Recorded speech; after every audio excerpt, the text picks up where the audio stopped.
Good morning everyone. আজ 14 June, আর আজকে তোমাদের জন্য আরও 10টি গুরুত্বপূর্ণ কারেন্ট অ্যাফেয়ার্স। আজকে আমাদের প্রথম প্রশ্ন, 14 জুন 2026-এ কোন আন্তর্জাতিক দিবস পালিত হয়? উত্তর, ওয়ার্ল্ড ব্লাড ডোনার ডে। প্রধানমন্ত্রী নরেন্দ্র মোদী 14 to 18 জুন 2026 কোন দেশে সফরে যাচ্ছেন? উত্তর, ফ্রান্স ও স্লোভাকিয়া। 2026 সালের জি7 সামিট কোন দেশে অনুষ্ঠিত হচ্ছে? উত্তর, ফ্রান্সে। ভারত ইনোভেটস 2026 কোন দুই দেশের সহযোগিতার সঙ্গে সম্পর্কিত? উত্তর, ইন্ডিয়া এবং France. 13th bricks urbanisation forum 2026 কোথায় অনুষ্ঠিত হয়? উত্তর, নিউ দিল্লি, ইন্ডিয়াতে।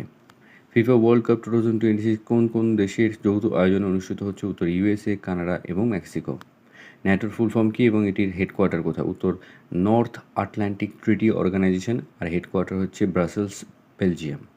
আইসিসি এর হেডকোয়ার্টার কোথায় অবস্থিত? উত্তর, দুবাই, ইউনাইটেড আরব এমিরেটস। নীতি আয়োগের 2026 গভর্নিং কাউন্সিল মিটিংয়ের মূল থিম কী ছিল? উত্তর, ইনক্লুসিভ হিউম্যান ডেভেলপমেন্ট ফর বিকশিত ভারত। আজকে আমাদের শেষ প্রশ্ন, ব্রিক্স এর নতুন সদস্য দেশগুলির মধ্যে 2026 সালে কোন দেশটি গুরুত্বপূর্ণভাবে যুক্ত হয়েছে? উত্তর, ইন্দোনেশিয়া।